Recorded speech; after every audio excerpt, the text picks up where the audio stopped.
আমরা আলটিমেটাম দিচ্ছি, যদি আপনারা টালবাহানা করেন আগামী মাস থেকে আন্দোলন হবে, লড়াই হবে। তার জন্য যদি উৎপাদন অর্থনীতির কোনো ক্ষতি হয় তার দায় দায়িত্ব এই বিজিএমই এবং বিকেএমই কে নিতে হবে। তার দায় দায়িত্ব আমরা শ্রমিক সংগঠন নেব না। যে গতবার 23 সালে যেই মজুরি গেজেট, সেই গেজেটের শিরোনামে পরিষ্কার করে বলা আছে বাংলাদেশ শ্রম আইন 2006-এর 139-এর 6 ধারা অনুসারে মজুরি নির্ধারণ করা হইল এবং সেখানে 17টি শর্ত দেয়া আছে।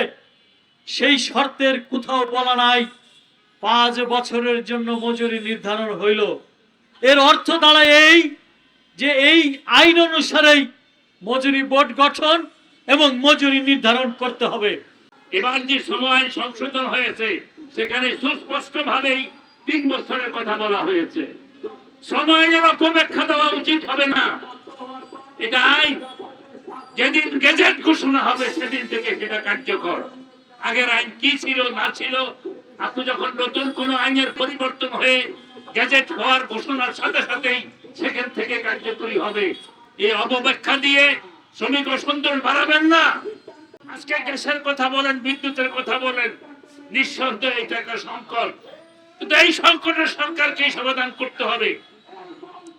গার্মেন্টস মালিক সহ আমাদের দেশের মালিক শ্রেণী বিভিন্ন সময় সরকার থেকে বহু রকম সমস্যা নেন। সুতরাং আপনার সরকারের কাছে দাবি তুলেন যে অবিলম্বে গ্যাসের সমস্যার সমাধান করা হোক, বিদ্যুতের সমস্যার সমাধান করুক। আমরা যারা ট্রেড ইউনিয়ন করি আমরা আপনাদের এই সমস্যার সমাধানের জন্য সরকারের কাছে দাবি জানাই।